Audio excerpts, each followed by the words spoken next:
Oh, wow. That's 8%. I'm happy that you noticed. Thank you. By far the best flight I've ever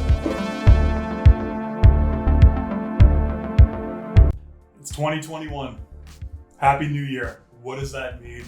New beers to try. Well, if you guys have watched any of our videos, you know that Alessandro and I are big fans of St Bernardus. We've already done a review of the ABT 12. In Canada, where I am, these are a little hard to get.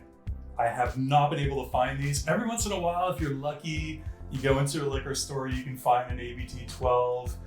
There are 4 I've been able to spot here and there, but these are hard to get. These were my white whales. Not the white whale. These are some white whales. This lucky guy, Alessandro, he could just walk to his local liquor store and buy these, right? Yeah, you can see he's smiling right now. He's pretty happy about that. I couldn't find these. I thought I would never be able to try these beers. We're getting to try them. We're doing a St Bernardus tasting flight. We're gonna try all 4. We're gonna start with the Wit. We're gonna move on to the Tripel. We're gonna move on to the Pater 6 and finish with the Prior 8. What are we gonna think? I'm excited. It's like Christmas, but it's not Christmas, but it's like Christmas. So what I did was I had to specially order in these beers, drive down and get the beautiful St Bernardus mix pack. There's also one in here that Mr. Alessandro cannot find. And I'm gonna try not to rub it in his face too much, but he's tried all the ones that we're gonna be tasting right now. I have. I know I'm lucky for that. But see, you had to wait a little longer, but you got something that I can't find.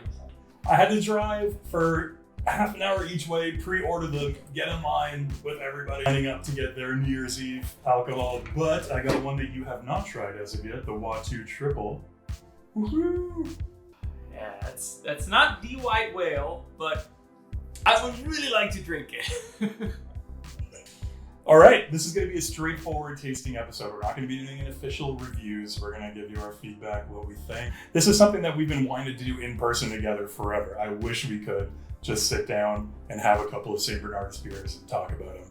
So we're going to do it this way instead, and hopefully you guys can enjoy the ride with us. I'm super excited because even if I can't access them on a regular basis, I don't think I've ever had them, back to back like we're gonna have tonight. More like you said, it's gonna be a fun ride because it's not gonna be only the 2 of us, but we're gonna share this great experience with all our viewers, which I think is gonna make it even more fun. I never thought I would get to try these beers unless I came down to the US if they ever open those borders again. Maybe then I was gonna be able to try them, but to have them here in my possession is such a great thing. We're gonna start straight up with the St Bernardus Wit. Let's crack these open.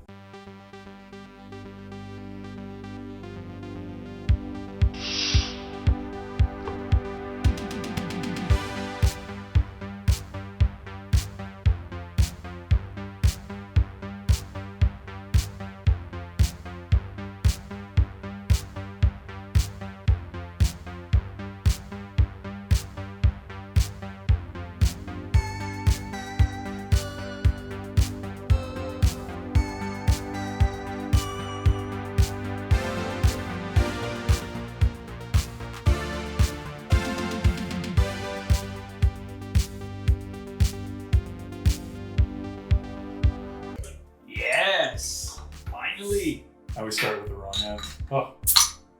Woo. All right, so what do you know about the Wit, Alessandro?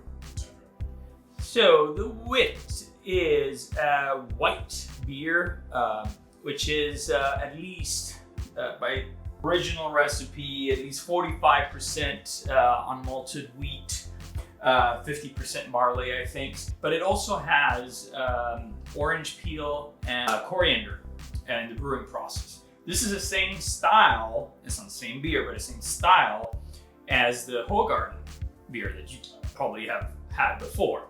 So that's kind of like that same flavor profile that we're going to expect in this beer. So it's a nice white beer. It's not a wheat beer though, right? It has some similar elements of a wheat beer, but it's not a wheat beer if I'm not mistaken. It has wheat in the mash bill. Like so the mash, the wort has you have barley, you have wheat, and if I'm not mistaken, it also has oats. I think that's a small percentage of oats as well. Okay. I'm so excited to try this. Cheers, my friend. Finally. First impressions. Oh, so good. Oh man, you talked about orange peel. That is strong. That comes through, doesn't it? That comes through so strong. Now I know why, if you go and you order a Hogarden in a bar, they'll give you a big slice of orange along with it, right? Because that flavor pairing is just so perfect. And I could see that working the same with this. And in this glass, doesn't it, it smells like the orange comes through so strong. Like it's almost like the predominant flavor you can smell, at least for me. Man, okay, I gotta taste this. Cheers.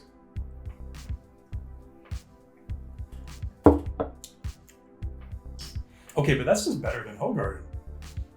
Is it not? Like, I know you compare them. I know they're not the same beer. It's not the same recipe by any stretch of the imagination. St Bernardus, Alessandro and I like to refer to them as wizards. The grand wizards of brewing. They are. Yeah, they are just fantastic at everything they do. If you've never tried a St Bernardus beer before, I implore you, please go and find them if you can. Search around, search your local liquor stores, see where you can get one because it is worth it. Any one of their beers. I mean, that orange comes through on the nose. You get that nice and silky mouthfeel with a little bit of acidity, and then that finish that just brings you back with that bitterness. I mean, this is a beer that you can easily chug with no problem at all. Oh my God, yeah. And what? It's 5.5%. Like, yes, I think you're right. It's not a strong beer, but extremely refreshing. Like, this is a great beer to have if you can access it. Just have it there chill on a hot summer day. Like, this is perfect. I don't want to make any more Hogarden comparisons because I don't want to sort of put all the attention on that. And Hogarden, I find it kind of needs that orange a little bit. You know what I mean? There's a slight imbalance to Hogarden, I find.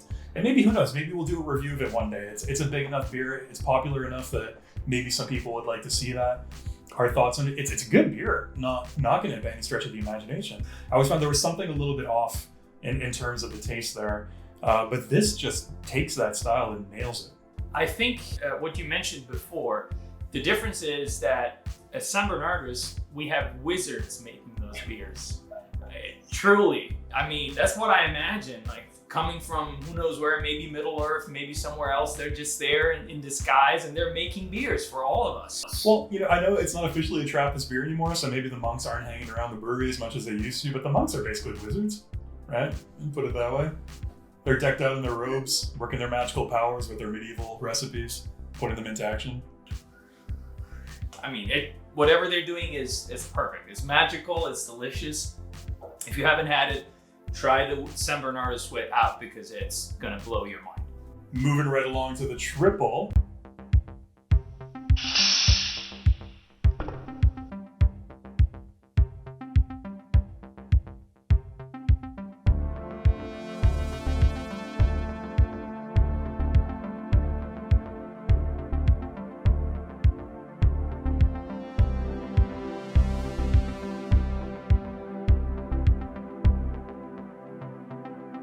Normally, if I look at a beer and I see 8% alcohol on it, I get a little concerned. In terms of how smooth of a beer is this going to be, how well is the brewer going to be able to handle this beer and to balance it well enough that it's going to be a pleasurable experience? Because I've been burned by so many high alcohol beers before, whether it's the finish is just completely lingers and just kills you, or the aroma is just overly harsh, or one thing or another. It's so hard to balance these high alcohol percentage beers. But I know the wizards at St Bernardus will do a magical job with the Tripel. And while we pour these out, why don't you tell us what you know about Belgian style Tripel and what that involves?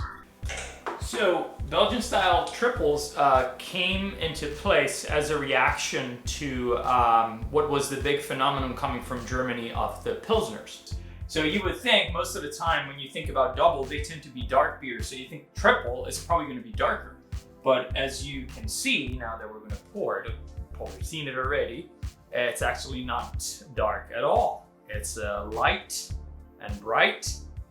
And as far as style goes, yes, it's higher in alcohol content. But I would say flavor-wise, it has a completely wide range of spectrum of aromas and tastes, and it's just an amazing style. The difficulty in this style in particular is like finding that balance in between the high alcohol and all the other elements. So we'll see what the wizards are going to do with this beer. So this aroma is so interesting. There's nothing in particular that jumps out to me right away, but it's really complex. There's a lot of scents in there that you can pick up. I'm actually getting like a bit of vanilla. Yeah. Funny enough. Yeah. Is that, are you getting that too? Am I crazy? No, I'm getting it too, but the predominant element for me is honey. Touch of vanilla and a slightly bit of banana. Maybe I'm mistaking the banana for vanilla. I can smell vanilla too. It's very subtle. It goes into that realm of honey, sweetness. So it's perfectly possible. And everyone is going to get slightly different descriptors because we have had different experiences. So what for me is one thing, for you might be a slightly different, registered by your brain slightly differently. So there's no right or wrong when it comes to descriptors. Well, cheers, my friend. Cheers, buddy. Oh wow, that's 8%. That does not taste 8% at all. No, it does not. You know what's interesting about this one? I find that it tastes how it smells. I get all the same taste elements that I talked about in the aroma. You get a little bit of vanilla, you get the banana, and you get something sweet like a little bit of honey. It's surprisingly sweet, but not in a really heavy, overpowering kind of way. Like the sweetness doesn't linger. Very sharp, quick finish on it. And there's no almost or very little element of bitterness. If there is bitterness, it's really just there to balance out the sweetness of the beer. But it's not cloying, so it's perfectly balanced beer, which is the important thing. Because if you get something that is too sweet, it gets tiring after a while. But the finish, the bitterness comes up like it's lingering. It's now showing up only now after taking a sip for that long. So it's keeping the whole experience very enjoyable and making you want to go back and take another sip. We love that. So that, like when I said I'm worried about 8% beers, I'm always worried that there's going to be a sweetness that lingers in the finish. That just and that doesn't do it for me. That's why so many strong beers, St Bernardus are just there, the masters of balancing beers, high alcohol percentage beers like this. But I'm always worried when I see 8% and plus that it's going to have that lingering sweetness that sticks on your tongue. That's just it makes it hard to finish it. You know what I mean? To finish a full, whether it's a pint of it or it just makes it tough, and you just can't take another one, even if you wanted to. But this is just unbelievable. This is so. It doesn't taste 8% at all. Like, I mean, I've taken a couple of sips, and if really, I can see why it was thought as a reaction to Pilsner, because Pilsner is a very refreshing, easy drinking beer that you want to just have like for when you're thirsty and feel like having a beer. Well, this is their reaction to it, but the difference is that the alcohol content here is way higher, so you're going to be careful here. When you drink it, you're going to feel it. Well, I'm excited to move on from the triple to our doubles. So the 6 and the 8, the Pactor 6 and the prior 8 are both doubles, correct? You are correct, my friend. Yes, they're double. So we've had a triple, and now we're going to transition into having the double style. Let's do it. We'll see you on the other side.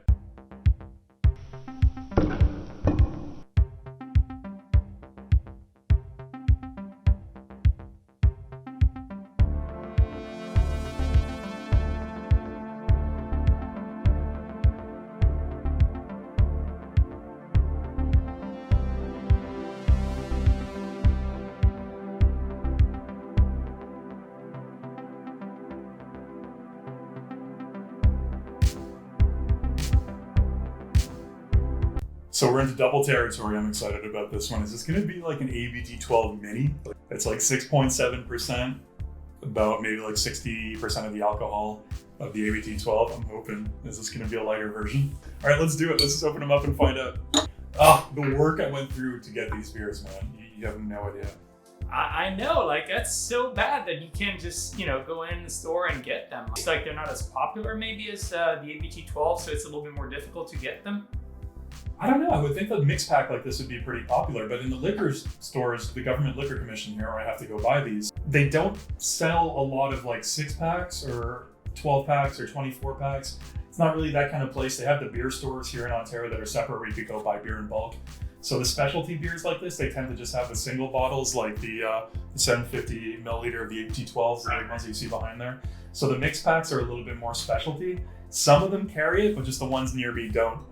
So I had to specialty order them, but this one wouldn't deliver to my local store.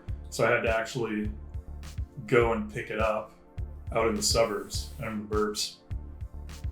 Well, it was worth the trip, at least so far. We're going to see what happens now, what you think about the Pater 6. Cheers. I'm so happy that I'm getting to taste these with you, man. I won't go into too much detail on this, but Alessandro introduced me to St Bernardus. One time when I was down there visiting him, we went to go get a little bottle of the ABT12, split it. We talked about this in the review episode, but we bonded over this amazing brewery, and I'd never tasted anything of this quality before. It blew me away. So I'm so happy that I'm getting to taste these with you right now, friend. Cheers. Likewise, my friend. Cheers. Cheers. Oh, that's unexpected. This has it almost has like a meaty smell to it. It does, you're right. Like a roast beef or something, you know? It does, it's savory almost. It's I do get a little sweetness, but you're right, the main component is savory. It's almost like roasted meat, yes. Hey, that's crazy. I was not expecting that at all. Okay, I'm gonna go in for the taste. Cheers. Cheers. Oh, wow. That's interesting. Just like all their beers, the finish is just so quick. It's gone, right? You take a mouthful, you swallow, the finish is there for a second, and then boom, it's clean slate.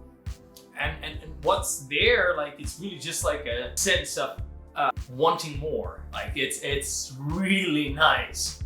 It's like a spell, I'm telling you. Each sip is like a spell inviting you to go back to the wizards. It really is, because you get that. The tastes are always so incredible, and we throw this word balanced around so much, but oh my God, are these beers that they make balanced? Because you get each individual taste element. Nothing's overpowering, nothing overshadows anything else. It's all very clear on your palate. And then the finish lingers for maybe a second or two, enough that you can still enjoy it after swallowing, and then it's gone, and then you want more, and it's so light and refreshing. What taste elements are you getting from? I was going to say, like, you do get like that roasted character, savory. I don't want to say necessarily meat, but definitely like savory. I do get some of that prunes, raisins. Like, imagine opening like a box of raisins and you're smelling in there, that kind of. But when you get a taste of it, while it smells very heavy, the taste is actually very light. So it's surprisingly light compared to, especially if you think compared to the ABT12. So again, refreshing. It's not lingering too long in the finish. Mouthfeel is extremely smooth and silky and rich. I love all their beers. This is obviously a masterfully crafted beer. And I'm expecting that the Prior 8 is going to have a stronger taste to it. This is what I'm predicting going into it. I guess it's going to be interesting to see what happens with the Prior 8, because again, that's a double, but it's going to be a little bit different. So I don't want to anticipate too much. So I don't want to take away of the mystery here.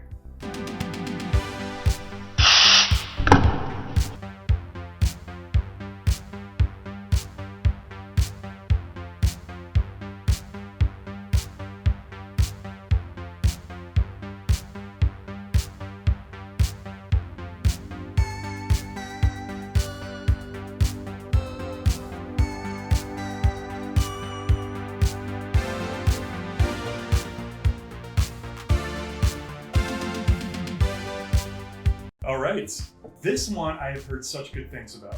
I have read that this is like a light ABT12.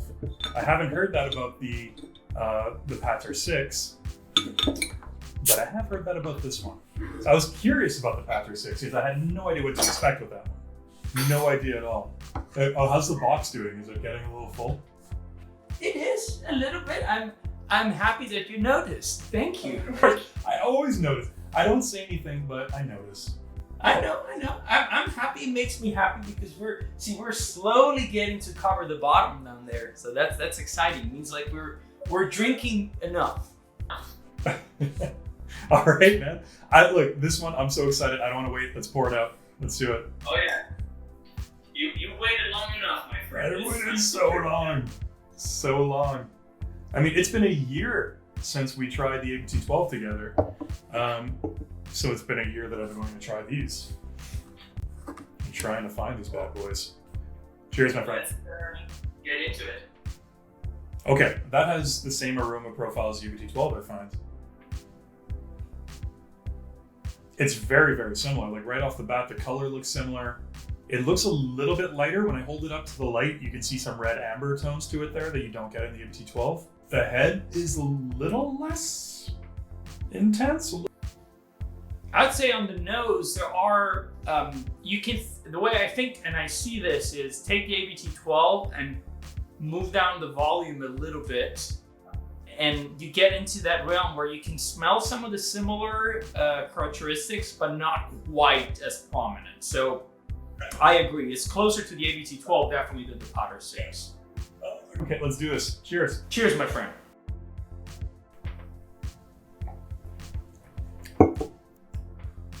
Wow. That is delicious. So it's kind of, it's what I expected, but it's not what I expected. So what were you expecting? I'm curious. I was expecting a light ABT 12 essentially. But it's not, it is and it isn't.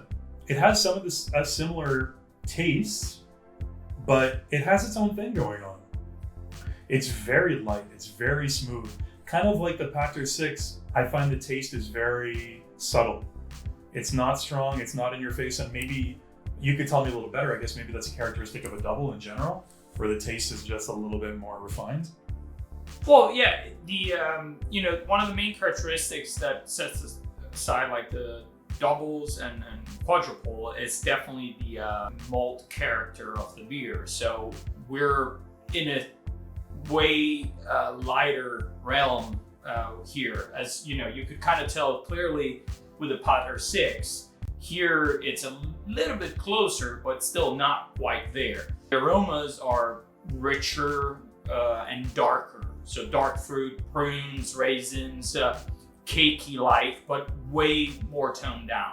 From a taste point of view, its mouthfeel is way lighter. The finish is also not as prominent. So I can see that, you know, if you're expecting like a light ABT 12, you're not gonna get like quite there, I think, with the whole profile. But I think that it has elements that are very interesting. It doesn't need to be that though, right? That's just what I was expecting. We don't need a light ABT 12 necessarily. This is its own thing and it's fantastic. I really, really love this. I mean, I've loved everyone that we've tried up until now. I think this might be my favorite of the four. If I had to pick one, it has that St Bernardus characteristic where it's light, it's almost fluffy, very quick finish. The tastes are very defined. But this one just has a little bit more flavor than the rest with that same easy drinking way to it. So I would say that the Prior 8 brings in more of that dark fruit character that Potter 6 is kind of like lacking, or just like not necessarily there. So I'd say that back to back, you can definitely tell that they're in the same realm. But the Prior 8 is bringing everything up a notch. Even the alcohol content, you can kind of tell that it's a little bit stronger. You can also taste it.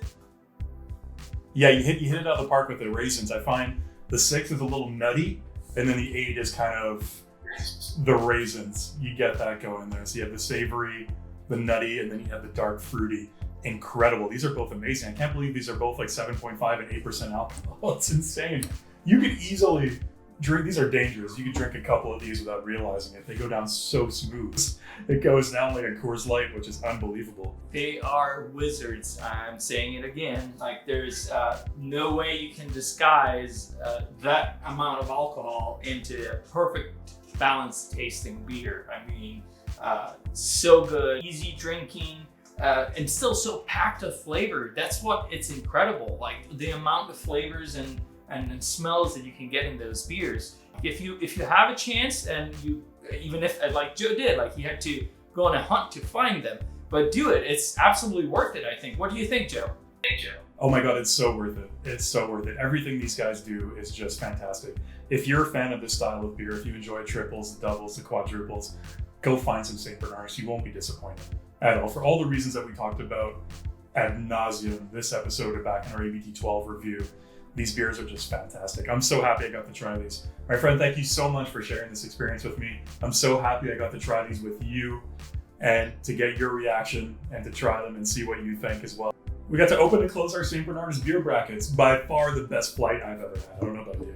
No, yeah, this is absolutely one of the best flights of beer you can possibly ask for. So cheers to you, my friend. It's a pleasure that we got to do this together and even shared with our viewers. So cheers. Guys, cheers. As always, take care.